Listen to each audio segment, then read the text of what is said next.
Bonjour à tous, bienvenue pour notre culte ce matin. Bonjour à ceux qui sont présents parmi nous dans notre belle église de Ponto et bonjour aussi à ceux qui sont derrière leur écran. On vous souhaite une chaleureuse bienvenue, même si nous sommes loin les uns des autres. Nous sommes par l'Esprit de Dieu ensemble pour communiquer ensemble ce matin avec ce culte. Est-ce que vous allez bien ? Oh là, ouais, c'est l'hiver, on est un peu pratrac, il est 9h, on n'est pas forcément super réveillé. Est-ce que vous allez bien ? Oui. Ah, je préfère ça. Dimanche dernier, notre frère Cédric nous invitait à débuter le culte avec un temps de silence devant Dieu. Temps de prière. Et bien moi, ce matin, on va faire complètement différemment. Je veux que vous me fassiez du bruit pour le Seigneur. Alors pas du bruit du genre on crie, etc., etc. Même si vous voulez applaudir le Seigneur, il n'y a pas de souci, moi je ne suis pas contre. Applaudissez le Seigneur, mais pas nous, parce que nous ne sommes que des serviteurs du Seigneur. Mais en tout cas, j'aimerais que ce matin, vous puissiez avoir cette joie qui vient de Dieu, que l'on puisse entrer dans la présence du Seigneur, peu importe où on est, mais qu'on rentre avec joie dans la présence du Seigneur. Et le psaume 118, au verset 24, Samuel, si tu peux me l'afficher s'il te plaît, nous rappelle que c'est ici la journée que l'Éternel a faite. Vivons-la dans la joie, exultons d'allégresse. Amen. Ouf, ça va être dur. Mais par la grâce de Dieu, on va y arriver. Alors j'aimerais vous inviter à vous lever et entrer avec nous dans la présence du Seigneur avec ce chant qui nous dit « J'entrerai dans ses portes avec la joie dans mon cœur ». Sujet de joie, sujet de joie, sujet de joie pour nous. Sujet de joie, sujet de joie, sujet de joie. Sujet de joie pour nous, sujet de joie. J'entrerai dans ses portes avec la joie dans mon cœur. Je viendrai louer le Seigneur. Je dirai, voici le jour que l'Éternel a fait. Qu'il soit pour nous tous un sujet de joie. Sujet de joie, un sujet de joie, un sujet de joie. Qu'il soit pour nous tous un sujet de joie. Un sujet de joie. Pour nous tous un sujet de joie. Un sujet de joie. Un sujet de joie. Un sujet de joie. Qu'il soit pour nous tous un sujet de joie. Un sujet de joie. Un sujet de joie. Qu'il soit pour nous tous un sujet de joie. Sujet de joie. Sujet de joie. Sujet de joie pour nous. Sujet de joie. Sujet de joie. Sujet de joie. Sujet de joie pour nous. J'entrerai dans ses portes. J'entrerai dans ses portes avec la joie dans mon cœur. Je viendrai louer le Seigneur. Je le dirai. Voici le jour que l'Éternel a fait. Soit pour nous un sujet de joie. Tous un sujet de joie. Sujet de joie. Un sujet de joie. Un sujet de joie. Qu'il soit pour nous tous un sujet de joie. Un sujet de joie. Pour nous tous un sujet de joie. Un sujet de joie. Un sujet de joie. Un sujet de joie. Qu'il soit pour nous tous un sujet de joie. Un sujet de joie. Un sujet de joie. Qu'il soit pour nous tous un sujet de joie. Sujet de joie. Sujet de joie. Sujet de joie pour nous. Sujet de joie. Sujet de joie. Sujet de joie. Sujet de joie pour nous, sujet de joie. Amen. Ça va mieux ? Vous êtes dans la joie ? Ça manque encore un peu. Bon, mais c'est pas grave. Je vous invite à vous rasseoir. On va rebaisser un petit peu la vibe, comme on dit, la hype. Et je vais vous resaluer tous. Bienvenue ce matin. Bienvenue à vous qui avez fait l'effort de vous lever tôt pour venir louer le Seigneur et adorer son saint nom avec nous. Bienvenue aussi à ceux qui nous visitent pour la première fois. Soyez particulièrement les bienvenus. On est heureux de vous accueillir et on espère pouvoir passer un bon moment avec vous dans la présence de notre Seigneur. Et j'aimerais juste vous partager le verset 4 du psaume 37, Samuel, qui nous dit « Fais de l'Éternel tes délices, et il te donnera ce que ton cœur désire. Fais de l'Éternel tes délices, et il te donnera ce que ton cœur désire. J'aime ce verset. Vraiment, je l'aime beaucoup. Mais concrètement, qu'est-ce que ça veut dire de faire de l'Éternel ses délices ? C'est particulier quand même de se dire que tiens, on va faire de l'Éternel ses délices. Et je dois vous avouer que moi, au début de mon cheminement avec Christ, au début de ma vie chrétienne, je pensais que ce verset voulait dire j'ai envie de quelque chose, j'ai envie de me faire plaisir, je vais prier et Dieu va l'accomplir. Mais finalement, je crois que je me trompais un tout petit peu quand même. Hein. Et j'avais l'impression, vous savez, un peu comme dans... Oups, ça marche pas. Si, dans Aladdin. Vous savez, le génie là, de la lampe magique. On prend la lampe, on la frotte. Vous connaissez ça, les enfants? Ah, les enfants aussi ne sont pas réveillés ce matin. Vous connaissez ça, les enfants? Bah oui, on frotte la lampe là, et puis tout d'un coup, il y a un génie qui sort, et puis on a le droit à 3 vœux, que 3. C'est un peu réduit, mais voilà, ça c'est l'esprit que moi je me faisais de Dieu. Or, avec Dieu, c'est différent. En plus, c'était super et c'était open bar. J'avais le droit au all inclusive. J'avais le droit pas à 3 vœux, mais à plein de vœux différents. Et je voyais Dieu comme ça. Mais je faisais fausse route. Parce que finalement, Dieu, je le reléguais tout simplement au rang d'un exécutant de mes simples volontés. Et Dieu n'est pas l'exécutant de mes simples volontés, de ma simple volonté. Dieu est bien au-delà de tout ça. Et si on relit profondément le psaume 37, on peut s'apercevoir que David, il n'était pas au meilleur de sa forme à ce moment-là quand même. Hein. Il était un petit peu au plus bas même. Hein. Et peut-être que pour vous ce matin, c'est la même chose. Vous êtes peut-être au plus bas. Et le fait que je vous dise que j'aimerais que vous ayez la joie du Christ ce matin, c'est difficile. Le pas est dur à franchir. Comment être dans la joie avec les circonstances de ma vie actuelle? Dieu est là pour vous répondre. Et l'exemple de David est incroyable.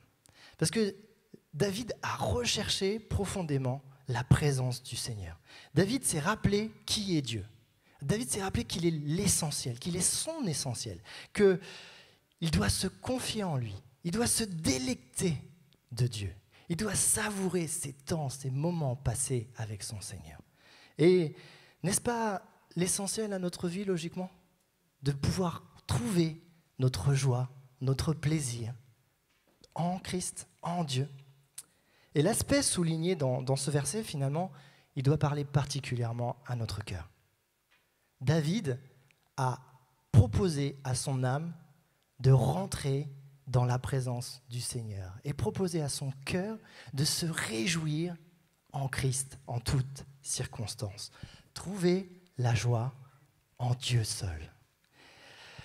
Alors les amis, j'aimerais qu'on se relève encore ce matin pour pouvoir chanter ensemble ce chant, pour pouvoir nous réjouir dans le Seigneur comme nous dit sa parole, même dans les situations les plus désespérées.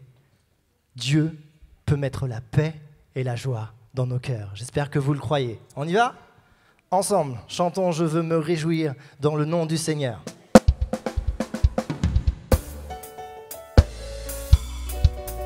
Alors les enfants, sur le deuxième chant, si vous voulez apprendre à vos parents les danses, je compte sur vous.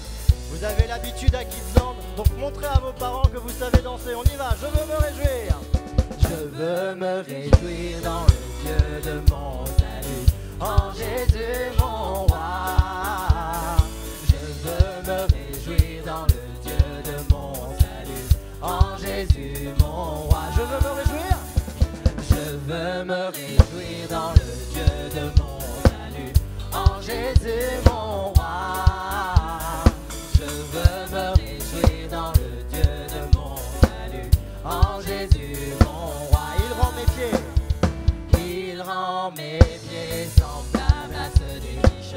Il me fait marcher, il me fait marcher sur les lieux élevés. L'Éternel est ma force. Je chante Alléluia, Alléluia, Alléluia, Alléluia.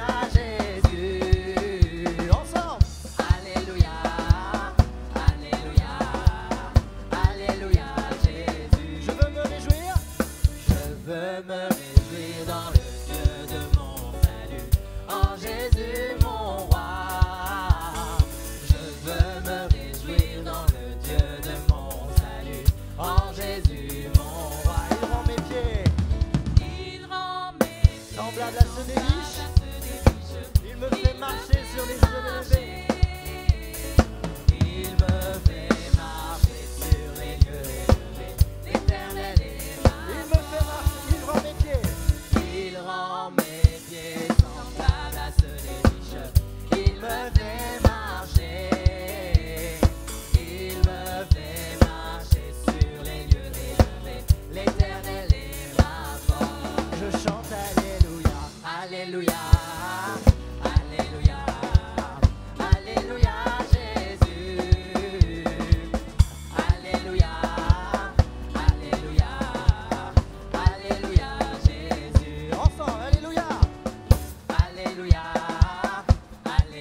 bel applaudissement pour notre Dieu. Amen. Vous pouvez prendre place. Ça va là, vous êtes dans la joie? J'ai réussi là. Merci Seigneur. Ouf, j'ai eu du mal. Alors on va laisser nos enfants pouvoir rejoindre leur classe de dimanche. Les petits bouts de 3 à 5 ans, vous avez rendez-vous là-bas. Et les 5 à 12 ans, vous pouvez vous rendre dès à présent dans la salle à côté où vos moniteurs vous attendent. Dans la joie? Non? D'accord. Merci Tim. Et moi je vais prier pour les enfants et pour nous, ok? Seigneur Dieu, on veut vraiment te remercier parce que tu es le seul qui peut mettre la joie dans nos cœurs. Et cette véritable joie qui nous apporte une paix saine face à toute la situation. Je prie pour nos enfants, Seigneur, pour que tu puisses les instruire ce matin par ta parole, que tu puisses semer la graine à l'intérieur de leur cœur qui germera et qui donnera du fruit en son temps, Seigneur. Et je te prie pour tous nos moniteurs qui s'occupent d'eux. Merci pour ce temps passé à éduquer dans la parole nos enfants. Merci, Seigneur. Je te prie aussi pour nous, Seigneur. Je te demande de venir diriger ce culte. Je te demande de venir diriger mes paroles, les paroles de notre pasteur qui viendra nous apporter le message, Seigneur. Et que nous soyons vraiment en mode écoute face à toi, Seigneur, pour que tu puisses toucher le profond de nos cœurs, Seigneur. Amen. Ouf, j'ai besoin de reprendre mon souffle, moi. Ouf. Pas le Covid, je vous rassure, mais c'était pas facile. Merci. Alors, prendre plaisir en Dieu. Prendre plaisir et se laisser transformer par Dieu.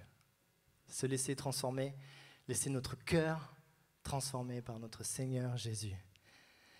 Cette transformation, mes amis, elle va avoir de multiples impacts si vous l'acceptez dans vos vies. De multiples choses vont changer. Vous ne serez plus le même, vous ne serez plus la même femme, vous ne serez plus le même homme.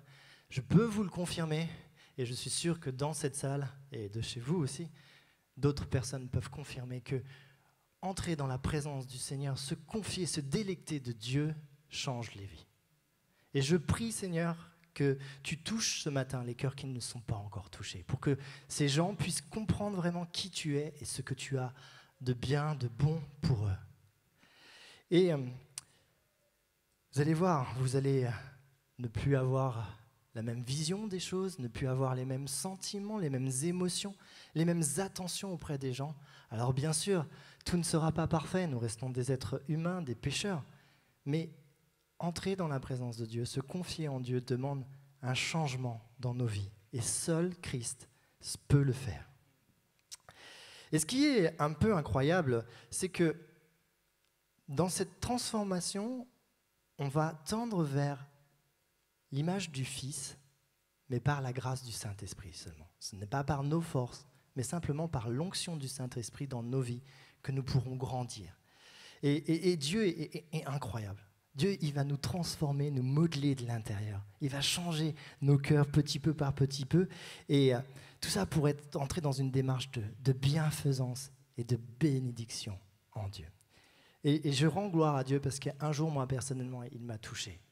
Et vraiment, il y a eu un changement dans ma vie de l'homme capricieux, orgueilleux, prétentieux aussi quelquefois que j'étais. Il a changé tout. Et il m'a donné vraiment de vouloir rayonner de lui et d'être un homme simplement à son image, de pouvoir parler de lui et de pouvoir proclamer à chacun qu'il est mon sauveur. Et j'espère vraiment que notre Seigneur pourra vous toucher ce matin et faire de vous des enfants rayonnants de sa gloire. Puissions nous délecter de Dieu à tel point qu'il vienne remplir notre vie, qu'il vienne combler tous nos besoins, tous nos désirs, tous nos envies, quel qu'elle soit, pour que nous puissions vraiment entrer dans une relation profonde avec lui. Dans le psaume 16, David proclame, Samuel, si tu peux l'afficher, ouais. « Tu es mon maître et tout mon bonheur est en toi. » Tu es mon maître et tout mon bonheur est en toi. L'Éternel est ma part et la coupe où je bois. Je garantis la part que j'ai reçue. Tu garantis la part que j'ai reçue. Tu as fixé les limites. C'est un jardin plein de délices, un héritage merveilleux. Oui, je loue l'Éternel qui me conseille. qu'il a lui-même éclaire ma pensée. Je garde constamment les yeux fixés sur l'Éternel puisqu'il est près de moi. Rien ne peut m'ébranler. Mon cœur est dans la joie. Mon âme exulte d'allégresse. Mon corps repose dans la paix. Tu ne m'abandonneras pas dans le séjour des morts. Tu ne me laisseras pas ton serviteur fidèle se décomposer dans sa tombe. Tu me feras connaître le chemin de la vie, plénitude de joie en ta présence et bonheur éternel auprès de toi. Quelle promesse! Alors j'aimerais vous inviter maintenant à vous lever et à chanter avec nous ce chant qui nous invite à nous approcher de Dieu, plus près de toi, Seigneur, je veux être plus près de toi. Après ce chant, nous aurons un temps de prière où je vous inviterai à avoir des prières de reconnaissance courtes pour notre Seigneur. Ensemble, chantons.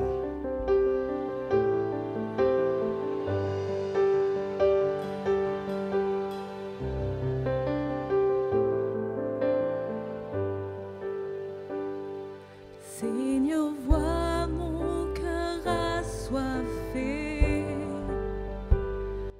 Remplis-moi, viens me relever. Courbé devant toi, je mets de côté toutes mes peines et ma volonté. Mon désir, tout mon bien, c'est d'être près de toi, être près de toi. Me voici à tes pieds pour être près de toi, être près de toi.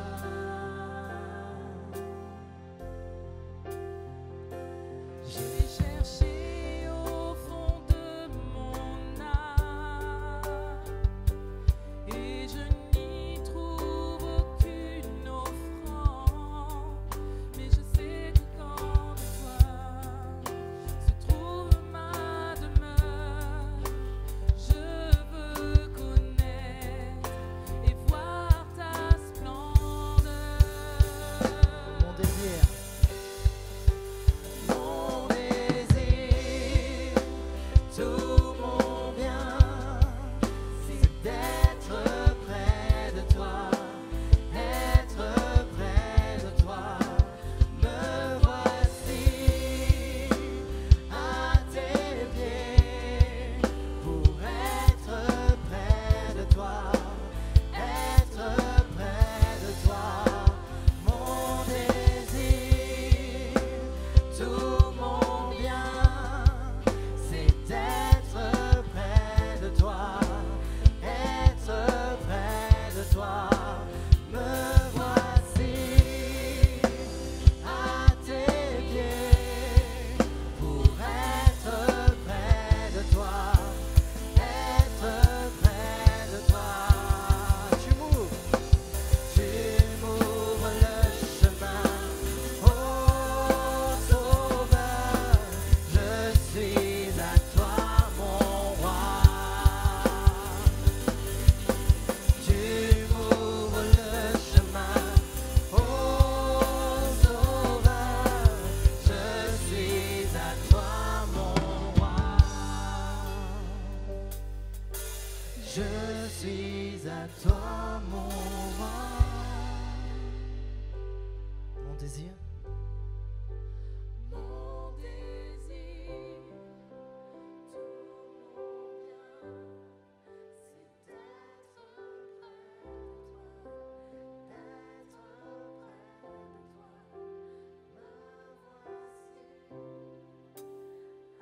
à tes pieds pour être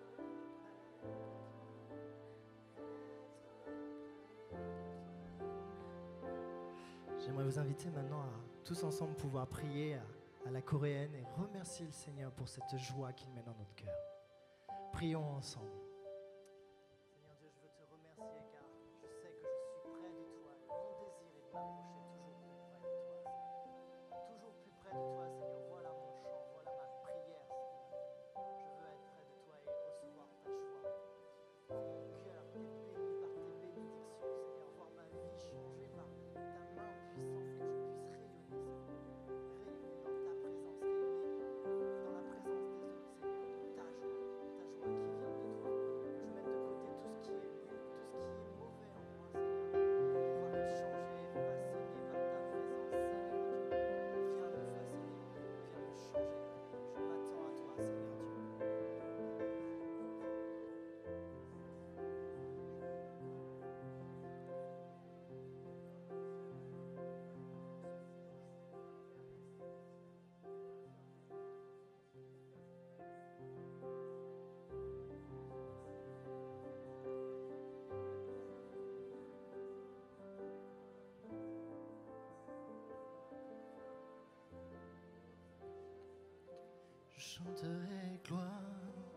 chanterai gloire à l'Éternel.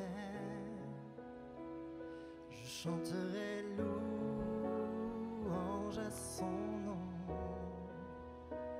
Je chanterai Dieu, mon essentiel. Je chanterai en l'honneur de son nom. Je chanterai gloire, chantons ensemble. Je chanterai gloire à l'Éternel.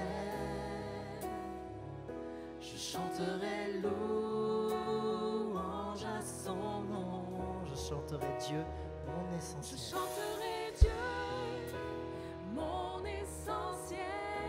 Je chanterai en l'honneur de son Je nom. chanterai en l'honneur de son nom. Chantons encore, je chanterai gloire. Je chanterai gloire à l'Éternel.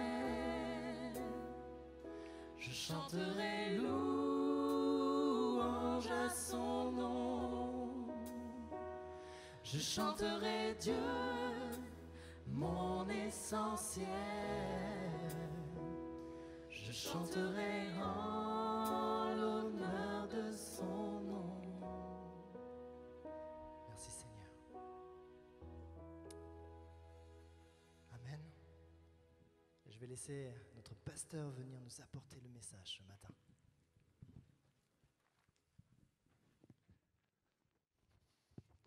Bonjour à tous, heureux de vous retrouver et d'ouvrir ensemble la parole de Dieu. Et je vous invite à prier ensemble, que le Seigneur veuille bien nous édifier ce matin, ce qu'il a prévu pour nous dans sa parole.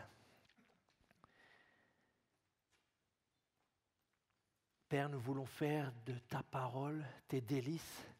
Pierre l'a dit, à qui irions-nous? Tu as les paroles de la vie. Et nous sommes plus que conscients, Seigneur, qu'il y a une nourriture que nous ne trouvons pas dans ce monde et que toi seul peux nous apporter. Une nourriture qui répond à des attentes parfois inexprimables, mais qui sont réelles, Seigneur, et que parfois nous essayons de satisfaire avec ce qui ne peut satisfaire. Nous te demandons la grâce, vraiment ce matin, par ta parole, ton Esprit Saint et par les mots que je prononce, de bien vouloir nous édifier, nous nourrir, Seigneur, dans le seul but d'être vraiment comblés en toi, Seigneur, et de faire de toi, en effet, toujours plus notre trésor, notre essentiel. Nous demandons tout cela pour la gloire de ton nom, Père, dans le nom de Jésus. Amen. Nous avançons donc dans notre série sur le livre de l'Ecclésiaste et j'aimerais directement commencer avec la lecture dans le chapitre 2 et les versets 1 à 11. Ecclésiaste 2, chapitre 2, les versets 1 à 11 et je vous fais la lecture. Vous pouvez suivre avec moi dans vos propres Bibles si vous le souhaitez. Voici ce que dit donc l'Ecclésiaste. Je me suis dit en moi-même, va donc, teste les plaisirs et goûte à ce qui est bon. Mais cela aussi est vain. Du rire, j'ai dit c'est absurde. Et de l'hilarité, à quoi cela m'avance-t-il? Puis j'ai décidé en moi-même de m'adonner au vin, tout en continuant à me conduire avec sagesse. Et j'ai résolu de me lancer dans la folie, le temps de voir ce qu'il est bon pour les humains de faire sous le ciel, pendant les jours qu'ils ont à y vivre. J'ai réalisé de grandes choses, je me suis bâti des maisons, je me suis planté des vignes, je me suis aménagé des jardins et des vergers, et j'y ai planté des arbres fruitiers de toutes sortes. Je me suis fait des bassins pour irriguer des pépinières où croissent des arbres. Je me suis procuré des esclaves et des servantes, j'ai eu du personnel domestique.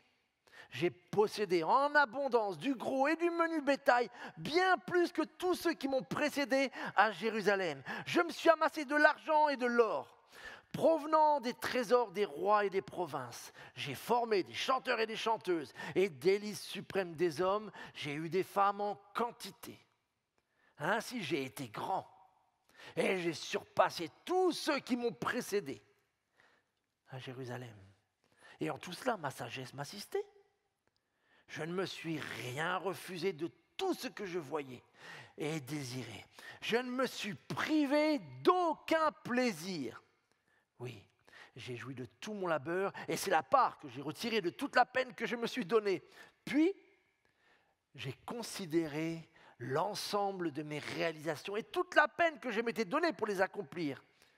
Et voici ma conclusion. Tout est vain. Autant courir après le vent, car on n'en tire aucun avantage sous le soleil. Nous sommes au mois d'août 2003. Ma famille, à l'époque, composée seulement de 2 enfants. Nous rentrons de 1 an de vie en Corée du Sud et nous emménageons dans un tout nouvel appartement au sud de Nantes. Et c'est notre premier logement, alors pas à nous, on est juste locataires, mais disons que c'est le premier logement qui n'est pas un logement d'église.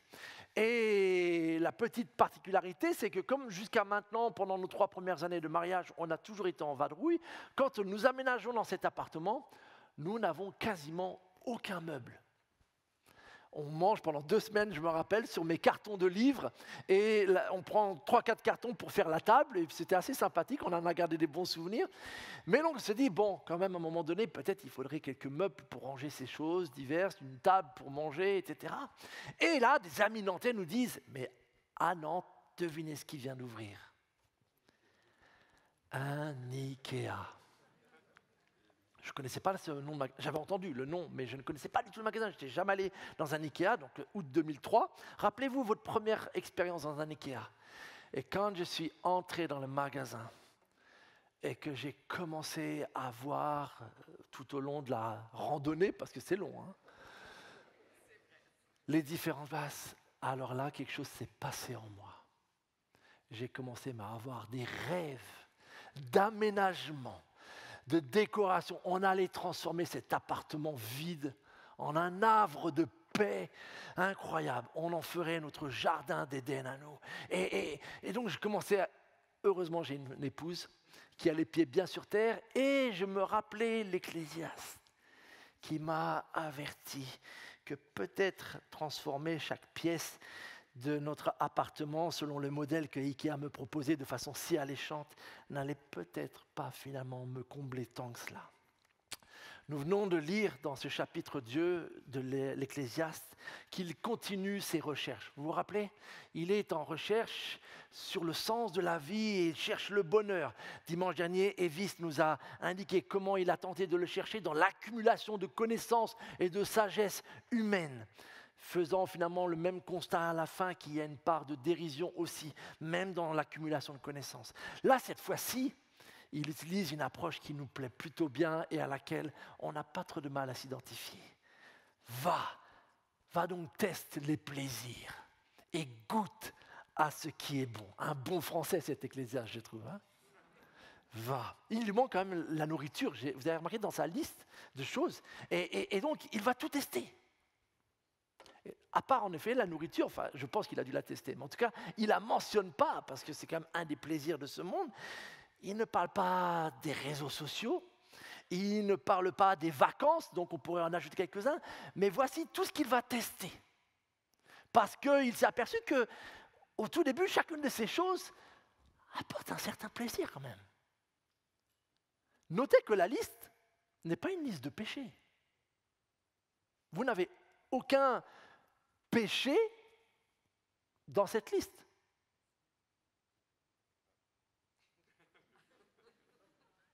Et c'est là où c'est bien, c'est parfait cette réaction. Parce que vous comprenez qu'en fait, ce n'est pas si simple que ça.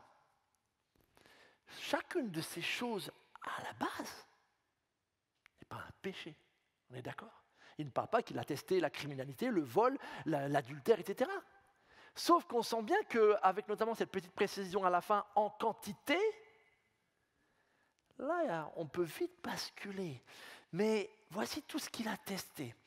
Et je n'ai pas besoin de vous convaincre que le monde n'a pas beaucoup changé. Et comme le dirait lui-même l'Ecclésiaste, rien de nouveau sous le soleil. On pourrait ouvrir un magazine, voici, s'il existe toujours, je ne sais pas, mais en tout cas ce genre de magazine-là, et vous verrez que c'est exactement ce que poursuivent ceux qui en ont les moyens, nos stars, nos célébrités, peu importe leur domaine de succès, mais en général, c'est la même poursuite dans laquelle ils se lancent dès que les moyens financiers le leur permettent. Et ça nous soulève une question. On a dit, le livre de Job aborde le sens de la vie sous l'angle de la souffrance. L'Ecclésiaste, lui, l'aborde sous l'angle du plaisir. Comment se fait-il que l'on ressente en effet quelque chose de aussi fort en nous lorsque tout d'un coup on goûte à quelque chose et on se dit aussitôt mais il m'en faut plus. Non ma chérie, on ne va pas juste refaire le salon, on va refaire la maison entière. Je ne veux pas juste un peu de vin, je veux les goûter tous, etc., etc. Il y a quelque chose qui se déclenche en nous. Et d'où est-ce que ça vient? D'où est-ce que ça vient qu'on n'arrive pas à contrôler lorsque ce bonheur est à portée de main, nos émotions, l'intensité, la force des désirs? Et là, l'Ecclésiaste, il nous met sur une piste super intéressante. Je vous affiche juste les quelques phrases du chapitre 2 que je vous ai lues. Je me suis planté des vignes, des jardins, des arbres fruitiers, etc., etc. Savez-vous où on retrouve exactement les mêmes expressions? Dans un autre chapitre de la Bible, en Genèse chapitre 2. Vous avez quasiment les mêmes mots dans une large mesure. Mais on retrouve dans Genèse 2, l'Éternel, Dieu, planta un jardin, l'Éden, pays des délices. Il y fit pousser toutes sortes d'arbres fruitiers lui aussi. Un fleuve sortait et irriguait le jardin. Il nous faut de l'eau pour toute cette nature. On y trouve de l'or d'excellente qualité. L'Éternel fit venir aussi vers l'homme tous les animaux, du bétail, si vous voulez, quelque part en abondance, avec sa diversité en plus. L'Éternel forma aussi une femme et l'amena à l'homme. Est-ce que vous comprenez mieux en fait ce qu'il est en train de faire, l'Ecclésiaste? Quand on poursuit tous ces plaisirs, nous sommes tous à la recherche du paradis perdu.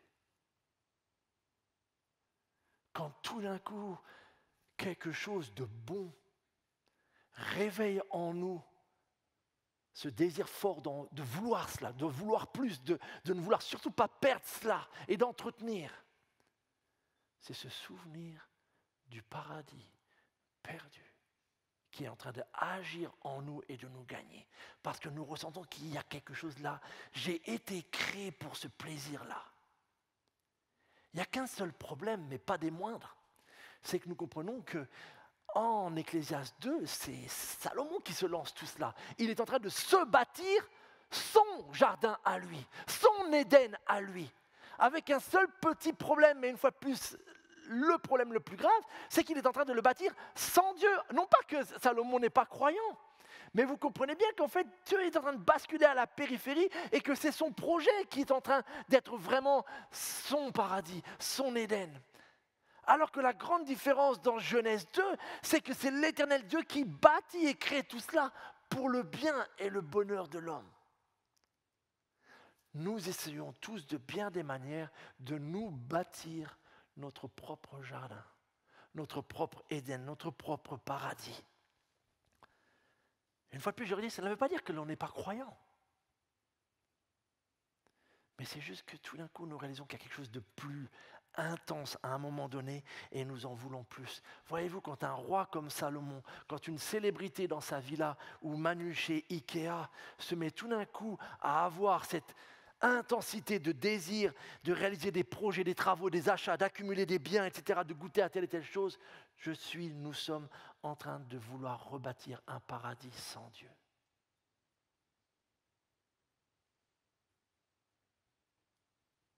C'est la réalité. Malheureusement, pour Salomon, pour les célébrités comme pour moi, et je pense pour chacun d'entre nous, nous y avons expérimenté, assez rapidement, nous arrivons à une conclusion qui est très différente. Si lorsque Dieu a construit le jardin, tout était bon, malheureusement, quand j'ai ce que j'ai désiré, je finis par la même conclusion. Mais en fait, c'est dérisoire. Et je vous avoue, maintenant, Ikea, ça ne me fait ni chaud ni froid. Si j'ai besoin d'un truc, on y va. Mais je sais très bien que quand bien j'aurai la chambre telle qu'ils me la décrivent, la salle de bain comme ils la décrivent, la cuisine comme ils la décrivent, au final, ça ne me rendra pas plus heureux. Un Éden sans Dieu, mes amis, ce n'est pas Éden. C'est une caricature. Et cela ne peut que nous décevoir parce que malheureusement, c'est dérisoire. C'est dérisoire parce que de toute façon, comme il le dira plus tard et on le verra, La mort rend tout cela bien éphémère, mais c'est aussi dérisoire parce qu'en fait, quelle que soit la quantité, et là Salomon il est allé loin dans la quantité, hein, quelle que soit la quantité, je ne fais que l'expérience qu'en fait c'est comme un panier percé en fait. Et plus j'en mets, plus j'en veux plus quoi. Jusqu'à ce que je réalise qu'en fait, aucun Éden terrestre ne pourra me combler. La conclusion de l'Ecclésiaste, je trouve, elle est assez facile à comprendre, si on est d'accord. Je pense qu'on n'aurait pas trop de mal à prouver ce qu'il dit avec juste nos journaux modernes ou nos actualités. Mais même si elle est facile à comprendre, je pense que vous serez d'accord avec moi, elle est plus difficile à accepter. Surtout si on est jeune. Moi, je détestais les moments quand j'étais jeune où mes parents me prévenaient que ça allait me décevoir. Non, mais c'était pour votre temps, vous n'avez pas fait. Mais vraiment, moi, je suis sûr que si je le fais, ça va marcher. Je suis sûr que si moi, je m'y mets vraiment, j'y mets ma volonté, vous ne me connaissez pas. Jusqu'à ce qu'on vieillisse un peu et qu'on se réalise qu'en l'occurrence, ils avaient raison. Et puis qu'on se mette à répéter le même discours avec nos propres enfants. Dans l'Ecclésiaste, il y a quand même un fait que nous ne devons pas ignorer, c'est que là, nous avons le témoignage d'un revenant, d'un personnage qui est allé beaucoup plus loin que ce que vous et moi pourrons aller en termes d'essai, de goût, de plaisir et de quantité. Et donc, il ramène ce témoignage-là à son époque pour leur dire que non. Donc, on peut douter peut-être vous pouvez douter de vos parents, vous pouvez douter de ceux qui vont avoir le sentiment d'être des rabat-joie ou je ne sais quoi en vous disant « mais écoute, tu vas être déçu en fait ». Mais il se pourrait qu'ils aient raison. Je me rappelle de cette histoire d'un homme qui va consulter son médecin et qui commence à lui partager que voilà, il est déprimé et rien n'a de goût et qu'il ne voit pas le sens de la vie. Alors du coup, le médecin veut lui remonter le moral parce qu'il n'est pas malade physiquement. Alors il lui dit, mais vous devriez voyager un peu et allez voir. Il dit, j'ai voyagé. Bon, alors vous devriez, je ne sais pas, aller dans les meilleurs restaurants, etc. et vous offrir des bons gueuletons avec la meilleure nourriture, les meilleurs vins. Non, j'ai fait tout cela, etc. Donc, et chaque fois qu'il lui propose quelque chose, le patient est le même et il dit, non, j'ai essayé ça. Bon, il dit, ok. Revenez la semaine prochaine, je vais réfléchir, mais je suis sûr qu'il y a quelque chose. La semaine d'après, le médecin, il est excité comme tout. Son patient revient, il dit, ça y est, je sais exactement ce qu'il vous faut. Il vous faut rire à nouveau. Et voyez-vous, dans la ville, en ce moment même, il y a un cirque. Et j'y suis allé, ils ont un clown. Mais alors, j'ai pleuré de rire pendant tout son spectacle. Il m'a redonné de la joie. Vraiment, je vous assure, là, c'est le meilleur antidote contre ce que vous avez. Et là, on lui dit, monsieur le clown, c'est moi. Et vous voyez, on est un peu dans cette même approche-là.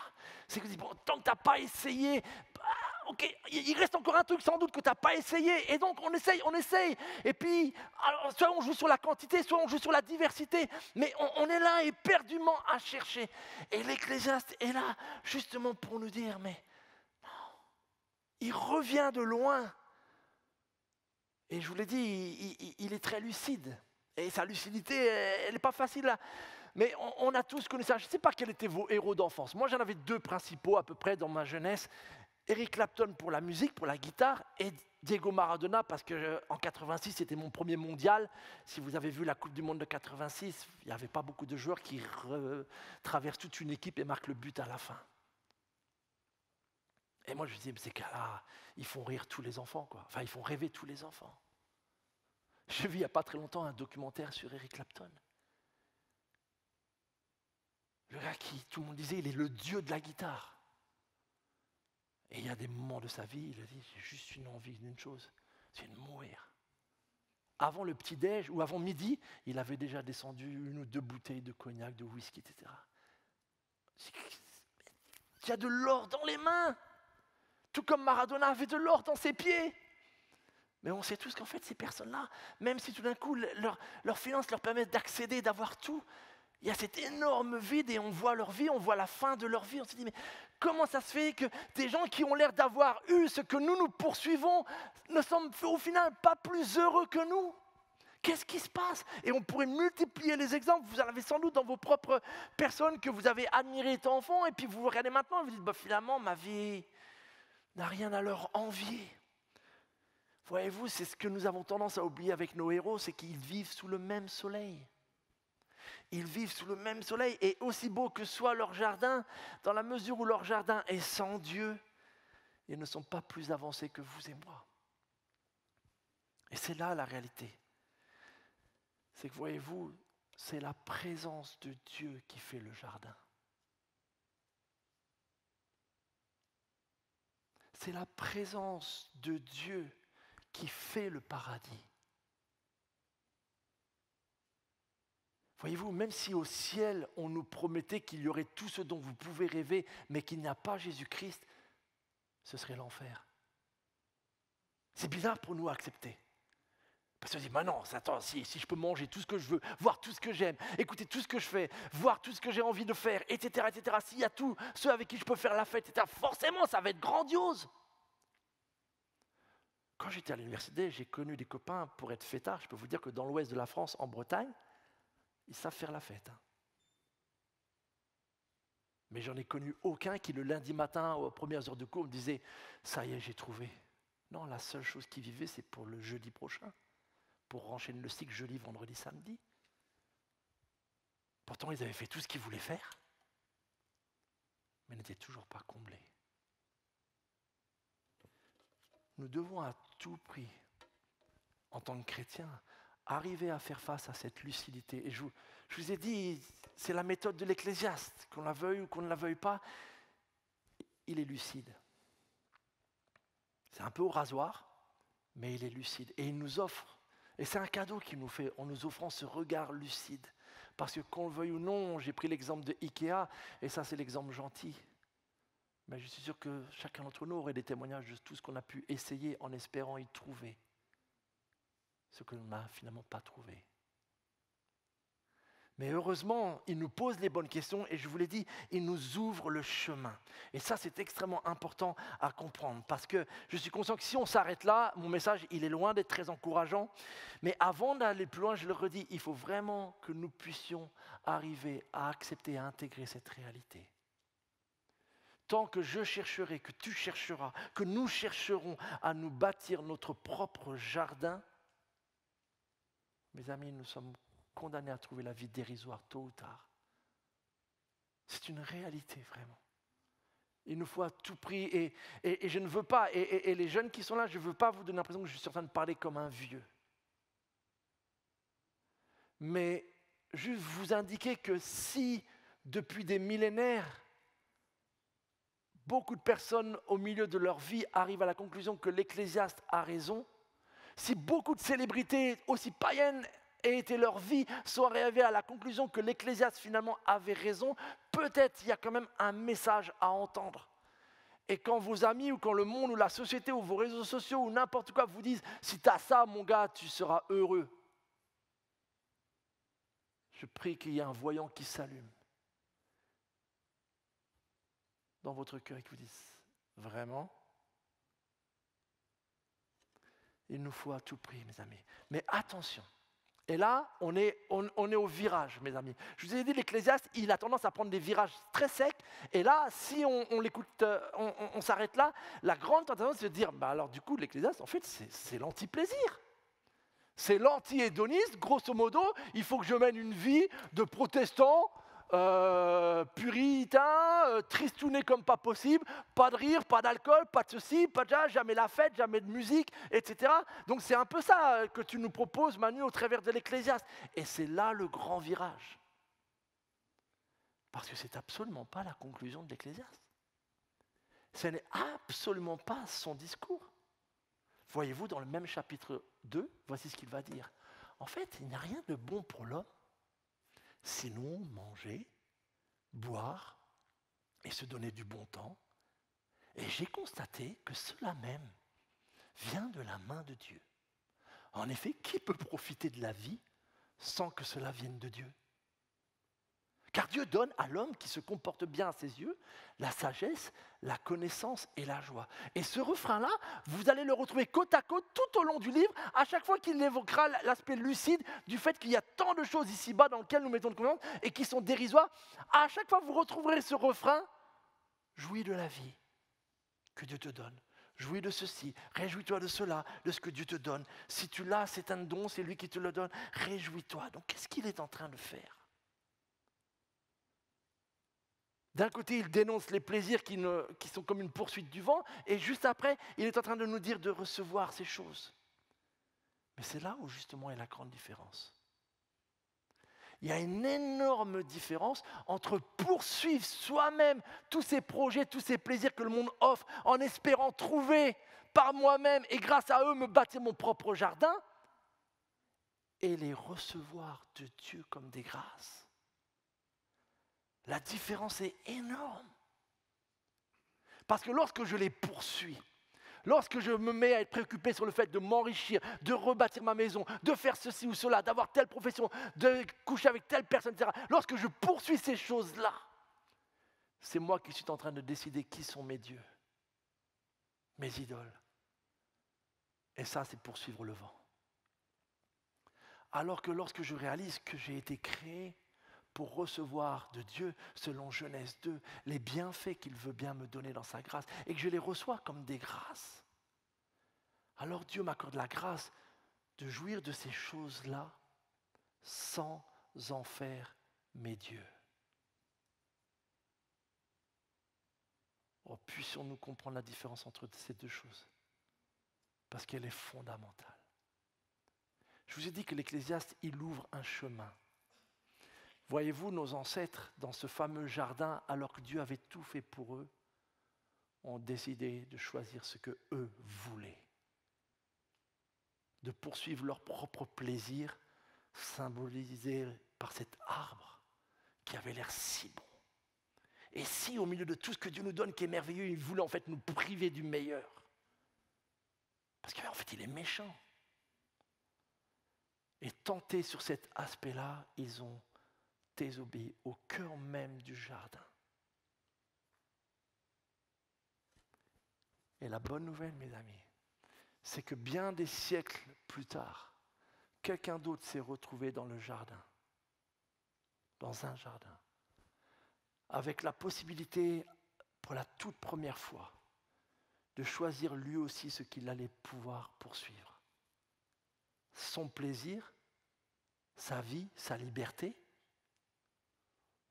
ou bien accepter la coupe que Dieu lui proposait.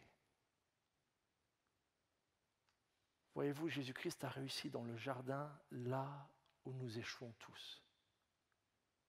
Mais grâce à sa victoire, grâce au fait que le Seigneur, dans ce moment intense de tentation, qui était le début de la croix déjà pour lui et de l'agonie, parce que dans ce jardin, Jésus-Christ a réussi à dire « Père, écarte-moi cette coupe, mais toutefois, que ta volonté soit faite et non la mienne. » À cause de cette victoire et à cause de la confiance que nous pouvons placer, nous aussi, à notre tour, aujourd'hui dans cette victoire, nous pouvons justement être délivrés de cette addiction, de cette attirance vers tout ce qui nous promet un plaisir. Nous pouvons maintenant commencer à retrouver un équilibre dans nos vies spirituelles. Et l'homme qui l'illustre le mieux, je trouve, c'est l'apôtre Paul. Regardez comment il le formule dans une de ses fameuses lettres, Philippiens 4.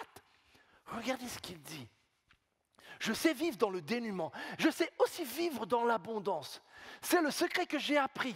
M'accommoder à toutes les situations et toutes les circonstances. Je peux tout grâce à celui qui me fortifie. Comment Paul peut arriver à vivre ainsi? Parce que moi, je ne sais pas bien vivre dans le dénuement. Dans le dénuement, je me plains. Dans le dénuement, je ne pense qu'à retrouver l'abondance. Dans le dénuement, je ne pense qu'à convoiter ce qui me manque. Et puis quand je suis dans l'abondance, je suis heureux, c'est que je l'ai mérité. Et puis si je suis dans l'abondance, c'est que l'autre ne l'est pas, c'est tant pis pour lui. Mais vous et moi, on n'arrive pas à vivre dans les deux réalités. Pas facilement en tout cas. Mais en Jésus-Christ, grâce à celui qui nous fortifie, grâce au fait que justement nous sommes éclairés par la lucidité de l'Ecclésiaste, nous pouvons du coup commencer à réapprendre à vivre avec cet équilibre. Ou lorsque, en fait, je suis peut-être dans un temps de disette ou de dénuement. Il ne me manque rien, parce que j'ai Christ et il est mon trésor. Et lorsque je suis dans un temps de prospérité ou d'abondance, je ne me prends pas pour le pape ou pour Salomon, parce que je suis conscient que c'est qu'une grâce, que je ne l'ai pas plus mérité que mon voisin, et que malgré la présence de cette prospérité, mon trésor, c'est toujours Christ. Et cet équilibre, cette capacité, et Paul dit bien, j'ai appris à vivre ainsi, parce que ça ne nous est pas naturel. Mais parce que nous sommes conscients de ce que Christ a fait pour nous délivrer de cette malédiction de poursuivre ce qui ne peut jamais nous combler. Nous pouvons alors commencer à remettre et à vivre dans les justes proportions. Non pas des anti-plaisirs, non pas des anti-fêtes, non pas des anti-joies, mais des personnes qui vivent ces moments-là et quand ils sont présents dans nos vies avec une reconnaissance, sans y être attachés. C'est toute la lucidité, mes amis, de l'Ecclésiaste. Et dans ce sens-là, elle n'a pas perdu une once de pertinence pour notre société. Et c'est vraiment ma prière que nous puissions, selon là où nous en sommes, peut-être dire, dans quelle mesure ai-je besoin de cette lucidité moi aussi? Suis-je en train de poursuivre mon bonheur là où pourtant l'Ecclésiaste me prévient d'avance, je ne le trouverai jamais? Et si cette lucidité commence à poindre, dire Seigneur, je commence à comprendre. Et je réalise aussi ce que tu as fait toi, ce que toi tu as accepté, que pourtant moi je rejette, pour que je puisse à nouveau vivre avec toi comme mon réel trésor, mon réel bien le plus précieux. Tout à l'heure, Stéphane nous a lu des versets qui étaient absolument dans la même lignée. Mon bonheur est tout en toi.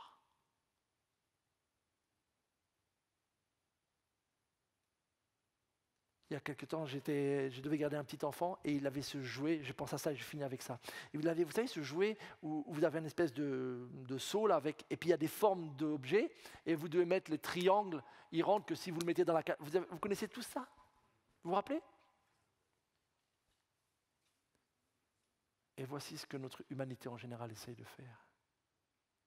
C'est que, voyez-vous, l'objet qui est au centre de notre cœur, c'est une croix. Et nous y essayons de faire rentrer le cube de l'argent, le rond de la sexualité dépravée. Nous essayons de faire rentrer plein de choses et ça ne rentre pas. Seul Christ, seule une relation avec lui, dans la prière, dans le chant, dans l'amour. Seul quand je dis, ok, viens en moi, viens. Je ne sais pas pourquoi je n'arrive pas à être comblé, viens me combler parce qu'il me dit ça, mais moi je ne sais pas de quoi il parle ce pasteur-là. Viens me montrer en quoi tu peux combler mon cœur. Prie ainsi. Et laisse-le faire. Prends un temps sans ton téléphone, enferme-toi dans ta chambre et dis-lui, ok, puisqu'il paraît que tu peux combler Jésus, viens dans ta grâce. Parce que je ne veux pas poursuivre des plaisirs toute ma vie pour réaliser le jour de mes obsèques que je n'aurais fait que poursuivre du vent. Alors viens maintenant. Par grâce et pour la gloire de ton nom. Seigneur notre Dieu, une fois encore nous te demandons la grâce de pouvoir être éclairés par ton Esprit Saint, Seigneur, sinon nous sommes conscients que ces paroles entreront dans une oreille et sortiront par l'autre, Seigneur. Mais nous croyons qu'en effet, l'Ecclésiaste, dans son style bien à lui, Seigneur, est d'une grande lucidité, Seigneur, et que son témoignage est digne de confiance, Seigneur. Et nous te bénissons, Seigneur Jésus-Christ, parce que tu es allé plus loin. Et dans ta grâce, tu nous offres cette possibilité à notre tour d'être réconciliés avec toi, de cesser de nous bâtir en vain des jardins qui jamais ne nous combleront, Seigneur, mais de faire de toi, Seigneur, le trésor. Oui, c'est ta présence qui amène cette véritable joie qui comble, Seigneur, qui dure. Dans ta grâce, viens à notre secours et permets, Seigneur, à quiconque est dans cette attente, ce besoin ce matin, Seigneur, d'être comblé par toi, par ton amour, Seigneur. manifeste-toi, je t'en prie, pour la gloire de ton nom. Et que nous puissions, Seigneur, avec gratitude, être reconnaissants pour ce que tu nous donnes, Seigneur, sans que nos cœurs ne s'y attachent, Seigneur, mais dans la gratitude, lorsque tu nous donnes la santé, une famille, des amis, un bon repas, un bon moment de détente. Oui, Seigneur, nous te sommes reconnaissants pour tous ces bienfaits. Mais notre trésor, ce sera toujours toi. Et nous te bénissons parce que toi, tu es éternel. À toi la gloire. Amen.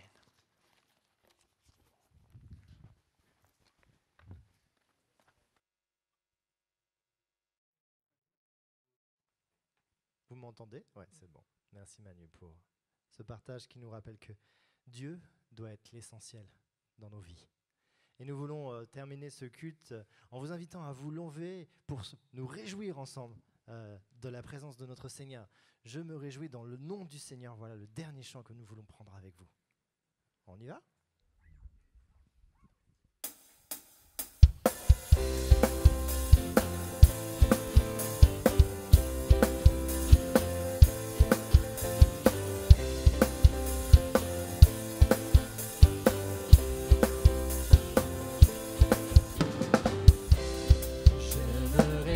Dans le nom du Seigneur, je me confie dans le nom du Seigneur. Je lève les mains dans le nom du Seigneur. Je chante de joie dans le nom du Seigneur.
Et je laisse la place à Cédric pour les annonces. Amen. Bonjour à tous, vous m'entendez? Bonjour à tous, ah super. Une joie de vous retrouver ce matin. Quelques annonces sur la vie de notre Église avant de clôturer notre culte. Et première annonce, c'est concernant la librairie. Céline et son équipe nous ont concocté une belle table avec de belles ressources. Donc n'hésitez pas à vous rendre et en effet à pouvoir vous nourrir spirituellement en complément de la parole de Dieu. Des livres qui peuvent nous faire du bien dans notre vie, dans notre relation au Seigneur, mais aussi des livres à offrir, des livres à partager, des livres pour les enfants. Donc rendez-vous sur la table librairie. Deuxième annonce, ce samedi 6 février de 10h à midi, nous voulons nous retrouver ensemble, prier, intercéder, louer le Seigneur comme nous l'avons fait le mois dernier. Et donc rendez-vous samedi prochain, par la grâce de Dieu, ici même, dans ce bâtiment à 10h. Le 13 février, juste pour info, j'ai oublié de préciser, inscription, comme vous le faites si bien pour le dimanche matin, inscription sur le site internet pour la réunion de prière.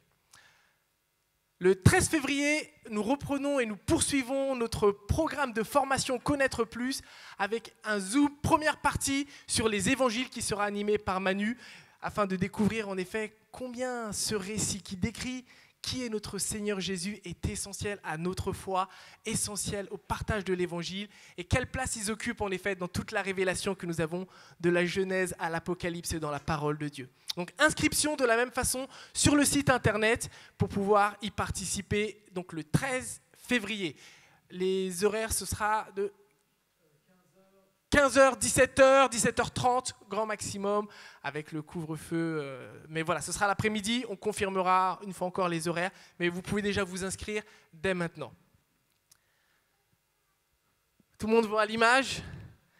Ces derniers temps, nous avons été bénis et beaucoup de frères et sœurs, ces dernières années, même ces derniers mois, ont continué d'amener des vêtements à l'église qui ont été une source de bénédiction, qu'on a pu partager, qu'on a pu donner. On l'a vu aussi, on a fait des collectes spécifiques. Mais comme vous pouvez le voir, les placards débordent. Donc vraiment, c'était un grand merci à tous et à toutes d'avoir pu amener ces vêtements. Mais pour le moment, nous avons ce qu'il faut. Donc si vous avez encore des vêtements, des choses que vous souhaitez offrir, il y a plein de belles associations, il y a Emmaüs ou autres. Donc n'hésitez pas à aller déposer les sacs ailleurs, puisque aujourd'hui, voilà, il y a toute une équipe qui s'est structurée avec un super vestiaire pour bien plier, organiser, pour continuer de donner. Mais pour l'instant, nous n'en avons plus besoin. Fin des annonces pour moi. Dernière annonce, comme chaque dimanche, si le Seigneur vous a mis à cœur et vous avez mis à part en effet une partie des biens que le Seigneur nous donne, vous pouvez donner vos offrandes, votre dîme à travers les troncs qui sont sur le côté à la sortie. Et que l'Éternel en tout cas vous bénisse, vous accompagne durant cette semaine et que par la grâce de Dieu nous nous voyons samedi prochain pour prier ensemble. Bon dimanche à tous et à samedi.